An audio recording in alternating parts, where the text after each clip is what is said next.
सिक्की हस्तकला बिहार की हस्तकलाओं में अपना एक महत्वपूर्ण स्थान रखती है। इस कला का इस्तेमाल मूल रूप से थारू जनजातियों द्वारा विभिन्न प्रकार की वस्तुएं बनाए जाने में किया जाता था, लेकिन आधुनिक युग में न सिर्फ इस कला को नया रूप दिया गया है, बल्कि इसने लोगों को रोजगार भी उपलब्ध कराया है। देखिए मधुबनी से पंकज कुमार मिश्र की ये रिपोर्ट। कला यानी सीक, जो एक प्रकार की घास होती है, उससे तरह तरह की आकृतियां बनाना। बिहार में ये कला सदियों पुरानी है। परंपरागत रूप से दौरा, दौरी, मौनी और इसी तरह के दूसरे सामान बनाए जाते रहे हैं, लेकिन अब बड़े पैमाने पर सजावटी वस्तुएं भी बनने लगी हैं। सिक्की घास से बनी कलाकृतियां आधुनिक पीढ़ी को बरबस आकर्षित करती हैं। मधुबनी जिले के पंडौल प्रखंड के रामपुर में राष्ट्रीय पुरस्कार प्राप्त धीरेन्द्र कुमार गांव की महिलाओं को इस कला का प्रशिक्षण दे रहे हैं।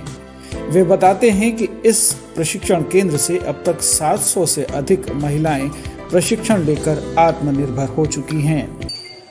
जो पूरा समय देते हैं तो 15 से 20 हजार तक कमा सकते हैं। इसका कोई लिमिटेशन नहीं है हैंडीक्राफ्ट में। लेकिन यहाँ खास करके महिला लोग जो है सो खेती बाड़ी, अशिक्षित महिला लोगों को अधिक हमने जोड़ा है।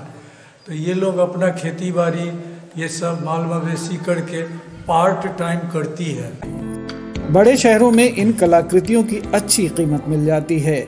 इस तरह इस कला को सीखने वाली ये महिलाएं आत्मनिर्भर बन रही हैं।